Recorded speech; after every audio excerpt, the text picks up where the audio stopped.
রাজ্য বাজেটের দিকে নজর রয়েছে গোটা রাজ্যবাসীর। আজ বিধানসভায় পূর্ণাঙ্গ রাজ্য বাজেট পেশ করবেন অর্থ প্রতিমন্ত্রী চন্দ্রিমা ভট্টাচার্য এবং 2026 সালে বিধানসভা নির্বাচনের আগে শেষ পূর্ণাঙ্গ বাজেট। বর্তমান সরকারের শেষ পূর্ণাঙ্গ বাজেটের অভিমুখ কোন দিকে সেদিকেই তাকিয়ে রয়েছে গোটা রাজ্য। অর্থাৎ বাজেটে নতুন কি চমক থাকছে সাধারণ মানুষের জন্য, রাজ্য বাজেট কোন দিকে যাচ্ছে, অবশ্যই সেদিকে গোটা রাজ্যবাসীর নজর রয়েছে। যদিও একের পর এক জনকল্যাণমূলক প্রকল্প ঘোষণা করে নির্বাচনী ময়দানে সাম্প্রতিককালে বাজিমাত করেছেন মুখ্যমন্ত্রী মমতা বন্দ্যোপাধ্যায় এবং তার সরকার। ফোনে রয়েছেন প্রতিনিধি দেবাশিস সেনগুপ্ত। দেবাশিস, দেখো, যখন আমরা দেখলাম যে দেশে যখন বাজেট পেশ করলেন অর্থমন্ত্রী নির্মলা সীতারামন, সেখানে যেভাবে আয়করে ছাড়ের কথা বলা হয়েছে, এছাড়া এ রাজ্যেও যে অর্থনৈতিক অবস্থা রয়েছে সেই আবহেই কিন্তু যে রাজ্য বাজেট সেটা পেশ করা হবে। পাশাপাশি আগামী বছর বিধানসভা নির্বাচন রয়েছে।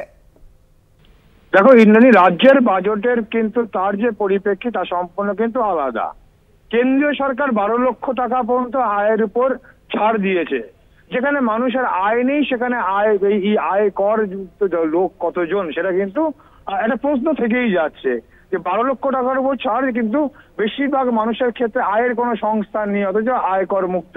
এ নিয়ে প্রশ্ন যেমন বিশেষজ্ঞ রাখছে, কিন্তু রাজ্য বাজেটের ক্ষেত্রে একটা কথা বলা যেতেই পারে যে রাজ্য সরকার যা অভিযোগ করছে বারংবার যে রাজ্যের এই মুহূর্তে 1,75,000 কোটি টাকা বকেয়া রয়েছে কেন্দ্রের কাছে, ন্যায্য হকের টাকা যা পায় রাজ্য সরকার পেলেও দিচ্ছে না কেন্দ্রীয় সরকার। এই অভিযোগে একাধিকবার রাজ্য সরকারের পক্ষ থেকে তদবির করা হয়েছে, চিঠি দেওয়া হয়েছে, মুখ্যমন্ত্রী নিজে চিঠি দিয়েছেন, তাও দিচ্ছে না।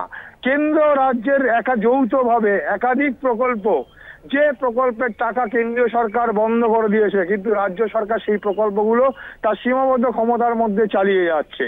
অর্থাৎ একটা কথা পরিষ্কার যে মুখ্যমন্ত্রী মমতা বন্দ্যোপাধ্যায়ের নেতৃত্বে এই সরকার সাধারণ মানুষ, গরিব মানুষের পাশে রয়েছে, সে বার্তা যেমন আগেও দিয়েছে, প্রত্যেকটা বাজারের ক্ষেত্রেও দেখেছি তার প্রতিফলন তারা ঘটিয়েছেন। এবারও তার অন্যথা হওয়ার কথা নয়। মুখ্যমন্ত্রী মমতা বন্দ্যোপাধ্যায় ক্ষমতায় আসার পরে তার যে দৃষ্টিভঙ্গি ছিল সাধারণ মধ্যবিত্ত গরিব মানুষের হাতে অর্থনৈতিক ক্ষমতা তো দেওয়া এবং সেই আর্থিক সচ্ছলতা দেওয়ার ব্যাপারে তিনি কিন্তু এগিয়ে এসছেন। বিভিন্ন ক্ষেত্রে দেখেছি একাধিক সামাজিক প্রকল্প তিনি তৈরি করেছেন, যে সামাজিক প্রকল্পের কিন্তু সুফল বাংলার মানুষ উজাড় করে কিন্তু তার প্রতি সমর্থন ভোটের মাধ্যমে দেখিয়েছে। তাই তৃতীয়বারের জন্য তিনি ক্ষমতায় এসেছেন। আর এবার সরকার এসে তার কিন্তু যে দৃষ্টিভঙ্গি তিনি বলেছিলেন যে এগিয়ে বাংলা, এবং সেক্ষেত্রে তার লক্ষ্য হচ্ছে শিল্প স্থাপন করা, কর্মসংস্থান করা এবং পরিকাঠামো উন্নয়ন করা। ইতিমধ্যেই রাজ্য সরকার রাস্তা প্রচুর পরিমাণে বাড়িয়েছে। রাস্তাঘাটের ব্যবসা বাণিজ্য করতে গেলে দরকার রাস্তা, সেই রাস্তা যেমন আমূল পরিবর্তন করেছে। গ্রামের একদম যেখানে মানুষ অটো যেত না, টোটো যেত না, সেখানেও পর্যন্ত রাস্তা করেছে, সেখানে টোটো ঢুকতে পারছে। অর্থাৎ সেক্ষেত্রে একটা যেমন পরিবহন যেমন ব্যবস্থা করেছে, পরিকাঠামোর ক্ষেত্রে শিল্প পরিকাঠামো রয়েছে। যেমন সম্প্রতি হয়ে গেল যে সামিট যেটা হয়ে গেল, বাণিজ্য সম্মেলন যেটা হয়ে গেল, সেই বাণিজ্য সম্মেলনে বিদেশ থেকে প্রায় 20টি দেশের প্রতিনিধি সেখানে এসেছিল। দেশের শিল্পপতিরা ছিল, 20টি দেশের শিল্পপতিরা ছিল। তারা কিন্তু পশ্চিমবঙ্গে তারা কিন্তু বিনিয়োগ করবে এমনটাই তারা আশ্বাস দিয়ে গিয়েছেন। এবং সেক্ষেত্রে দেশের যে প্রথমসারি শিল্পপতিরা তারাও কিন্তু বলেছেন যে আগামী দিনে বাণিজ্যের ক্ষেত্রে পশ্চিমবঙ্গ কিন্তু অগ্রণী ভূমিকা নেবে। এবং সেই জায়গা মাথায় রেখে রাজ্য তার নিজস্ব সীমাবদ্ধ ক্ষমতার মধ্যে কিন্তু এগিয়ে যাচ্ছে মুখ্যমন্ত্রী মমতা বন্দ্যোপাধ্যায়ের নেতৃত্বে। বিভিন্ন কেন্দ্রীয় বঞ্চনা সত্ত্বেও কিন্তু রাজ্য সরকার তার প্রকল্পগুলো চালিয়ে যাচ্ছে। একাধিক প্রকল্প কিন্তু বিশ্ববন্দিত। মুখ্যমন্ত্রী লক্ষ্মীর ভান্ডার প্রকল্প, কন্যাশ্রী প্রকল্প ইতিমধ্যেই কিন্তু বিশ্বে কিন্তু তার সমাদৃত হয়েছে। ইউনেস্কো পুরস্কার ইতিমধ্যে কিন্তু তারা দিয়েছে। অর্থাৎ সেক্ষেত্রে বলা যেতে পারে সামাজিক প্রকল্প এখন মানুষের দৃষ্টিভঙ্গি, রাজ্যের মানুষ এখন তাকিয়ে রয়েছে এই সরকারের প্রতি, বাংলা সরকারের প্রতি। তাদের আশা কিন্তু দিন দিন বাড়ছে এবং সেই জায়গায় একটু কুদিয়ে বসে রয়েছে যে আর কোন নতুন সামাজিক প্রকল্প আসে।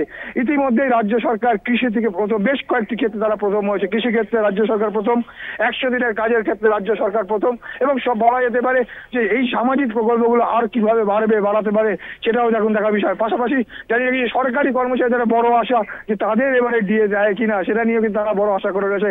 এখন শেষ কথা বলবে যে ঠিক পৌনে 4টের সময় হবে মন্ত্রিসভার বৈঠক। সেই মন্ত্রিসভার বৈঠকের পর বাজেট অনুমোদন করে 4টের সময় বাজেট পেশ করবেন রাজ্যের অর্থ প্রতিমন্ত্রী চন্দ্রিমা ভট্টাচার্য।